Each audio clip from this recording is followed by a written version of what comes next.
ఈ రాష్ట్ర ప్రధానికాన్ని కోరుతున్నాను. చూడండి కూటమి ప్రభుత్వం తాలూకా విధానం ఎలాగుందో.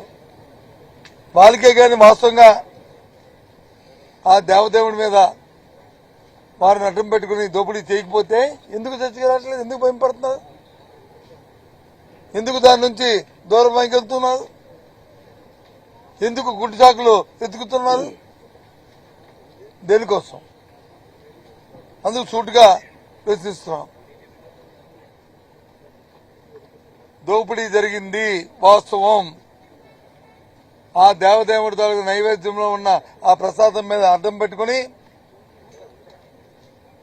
ఏదైతే ముఖ్యమంత్రి కుటుంబ సభ్యులకున్న హెరిటేజ్ సంస్థ ఏదైతే ఉందో ఆ సంస్థ ఉన్న ఇంద్రాపూర్ ఉన్న డైరీతో ఉన్న సంబంధాలతో దోపిడీ జరిగిన వాస్తవం అనడానికి ఎంతకంటే నిదర్శనం ఏం కావాలి? ఎందుకంటే ఏం కావాలి చెప్పండి? లేకపోతే డిస్కస్ చేయొచ్చు కదా, లేకపోతే మాట్లాడచ్చు కదా. కాదు, ఆ దేవదేవుడి మీద వచ్చి నిందలేశారు. అది అడ్డం పెట్టుకుని దోపిడీ ప్రారంభించారు. ఇవాళ వచ్చి హౌసింగ్ ధరని కంట అడ్జెంట్ చేశారు.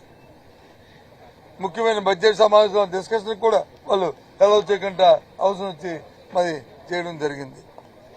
అయినా నేను రోజు బడ్జెట్లో లోపాల మీద, బడ్జెట్ ప్రజాకంటగా ఉందనే దాని మీద, బడ్జెట్లో ఈ రాష్ట్ర ప్రజానీకానికి కానీ రాష్ట్రం తాలూకా అభివృద్ధికి కానీ ఏ విధంగా ఉపయోగం లేదనే విషయాన్ని నిన్న మా అధ్యక్షుడు మాజీ ముఖ్యమంత్రి జగన్మోహన్ రెడ్డి గారు తేటతెల్లంగా చెప్పారు.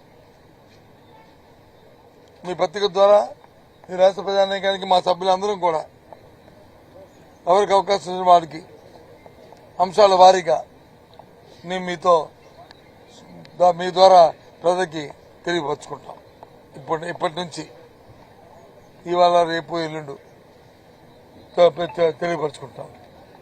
ఎందుకంటే ఈ ప్రభుత్వం ఏ వర్గానికి కూడా మేలు లేదు. ఒకే వర్గానికి మేలు. ఏ వర్గానికంటే చంద్రబాబు కుటుంబానికి సంబంధించిన వర్గానికి మాత్రమే, ఆయనకి మాత్రమే. అలా దానికే దోపిడీకి అంతే, ఇంకేం లేదు. దేవుడి మీద అపాండం వేసి రండి చర్చి కంటే తోకముడిచి పారిపోయి మీరు వచ్చి చెప్పులు వేసుకున్నారు, మీరు వచ్చి టోపీ పెట్టుకున్నారు అని మరి చంద్రబాబు నాయుడు గారు చెప్పులు వేసుకున్న మరి అంశాన్ని పెడితే మరి దాని మీద ఎందుకు మాట్లాడలేదండి? దాని మీద ఎందుకు మాట్లాడలేదు? మరి దీని మీద సమాధానం చెప్తారంటే ఇప్పుడు దానికి సమాధానం చెప్పాలి కాబట్టి తోకముడిచి పారిపోయారు. వాళ్ళే చెప్తారు, వారే చేస్తారు, వాళ్ళే మా మీద వచ్చి నిందేస్తారు, మళ్ళీ వాళ్ళే పారిపోతారు. ఇది చూడండి. ఇది దయచేసి సభ్యుగా సమాజంలో ఉన్న ప్రతి ఒక్కరు కూడా దీన్ని ఆలోచించాలని కోరుతున్నాను. ఈ కూటమితో ప్రభుత్వం తాలూకా ద్వంద్వ వైఖరి ఆలోచించాలని కోరుతున్నాను. ఏ రకంగా మీ దోపిడీ ఉందో, ఏ రకంగా ఈ పేరు పెట్టుకుని దేవదేవుడి పేరు పెట్టుకుని తిరుపతి టీటీడీలో ఏ విధంగా దోపిడీ చేస్తున్నారో దయచేసి ఆలోచించమని కోరుతున్నాం. అయినప్పటికీ కూడా ఇవాళ ఏదైతే బడ్జెట్ మీద చర్చను కూడా వాళ్ళు కొనసాగనీయకుండా, చర్చకి అలౌ చేయకుండా ఈ కార్యక్రమం చేసినందుకు ఈ లోపభూయిష్టంగా ఉన్న ఈ బడ్జెట్ ని నిన్న మా మాజీ ముఖ్యమంత్రి గారు మా రాష్ట్ర అధ్యక్షుడు మాట్లాడారు. దాని మీద మాకు ఏమాత్రం కూడా సంతృప్తికరం లేదు. పూర్తిగా కూడా అది దొంగతనం ఉంది. ఏ వర్గానికి మంచి జరగలేదు. ఇవాళ నుంచి 3 రోజుల్లో మా సభ్యులందరూ కూడా దాని మీద ప్రజలతో ఈ విషయాన్ని షేర్ చేసుకుంటామనే విషయాన్ని మీ ద్వారా తెలియజేస్తున్నాం.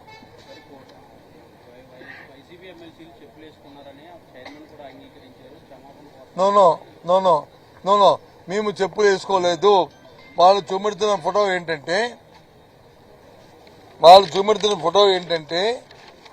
ఏదైతే అవసరంకి వచ్చినప్పుడు ఆ టేబుల్ మీద ఉన్న ఆ దేవదేవుడి ఫోటో తీసుకుని అక్కడ నుంచి బయలుదేరే ముందు తీసుకుని చెప్పులు ఇప్పి బయలుదేరుతున్నప్పుడు తీసిన ఫోటోలు.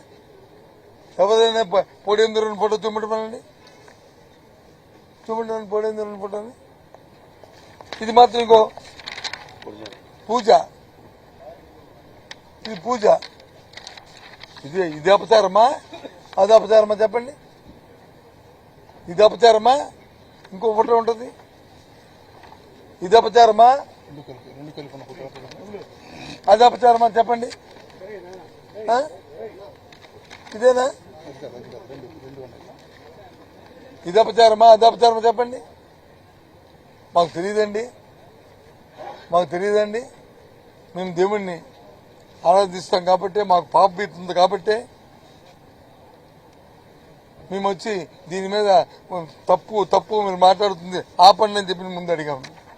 కాదు కాదు అని రాజకీయ లబ్ధి కోసం, రాజకీయ కోణంలో, రాజకీయ ఆలోచనతో, అధికారం ఉందనే మదంతో, డబ్బు దోచుకుంటూ వచ్చనే ఒక దీంతో వాళ్ళు చేసే పని చూడండి. ఇది దేవదేవునికి కానీ దైవాన్ని పూజలు చేస్తున్నప్పుడు మరి ముఖ్యమంత్రి గారు ఏ రకంగా చేస్తారు, అలాగే మాజీ ముఖ్యమంత్రి గారు ఏ రకంగా పూజ చేస్తారు చూడండి.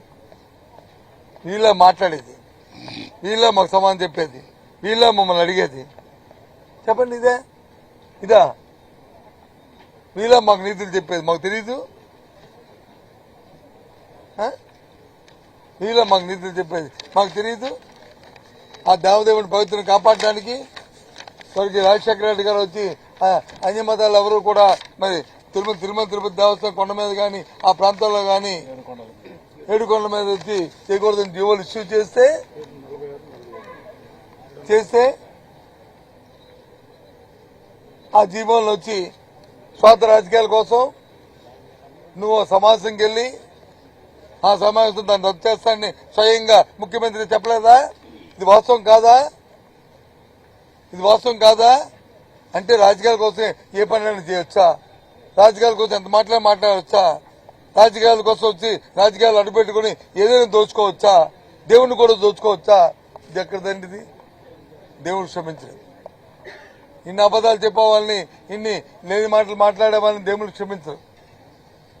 మాకు దేవుడి పట్ల విశ్వాసం ఉంది కాబట్టి మేము మాట్లాడుతున్నాం, ధైర్యంగా మాట్లాడుతున్నాం, నిష్పక్షపాతంగా మాట్లాడుతున్నాం. తప్పు అయితే తప్పని క్షమాపణ కోరుకుంటాం.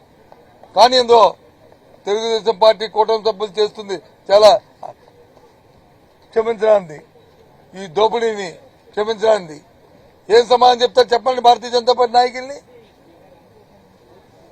ఎవరైతే ఇందాక ఊగిపోయి మాట్లాడారో భారతీయ జనతా పార్టీ నాయకులు గత శాసనమండలి సమావేశం రికార్డ్స్ తీయమండి, వాళ్ళు ఏం మాట్లాడారో తెలుస్తుంది రికార్డుల్లో. హిందుతత్వం గురించి ఈ తెలుగుదేశం పార్టీ ఏం చేసిందో వాళ్ళు చెప్తారు. ఏంటండి ఇది? అయినప్పుడు కూడా ఒక బాధ్యత వ్యక్తులుగా, ఒక బాధ్యత ప్రతిపక్షంగా, ప్రజల తరఫున ప్రజాభాన్ని వినిపించే ఒక ప్రతిపక్షంగా ఈ రాష్ట్రంలో ఏదైతే ప్రవేశపెట్టారో మూడో బడ్జెట్ లోపభూయిష్టంగా ఉంది. ఏ వర్గానికి కూడా దానివల్ల మంచి జరుగుతుంది, ఈ రాష్ట్రానికి మంచి జరుగుతుంది, స్వాతంత్రంతో కూడుకున్నది. వాళ్ళ దండాహానికి అది తార్కాణం. కాబట్టి దీని మీద ఫ్యూచర్లో మేము మాట్లాడతాం. అలాగే సైమల్టేనియస్ గా ఏదైతే దేవదేవుడి మీద వేసిన అభినందనలు ఉన్నాయో దానికి బహిరంగ క్షమాపణని చంద్రబాబు నాయుడు వారి కుటుంబ సభ్యులు ఆ పార్టీ చెప్పాల్సిందని డిమాండ్ చేస్తున్నాం. ఓకేనా?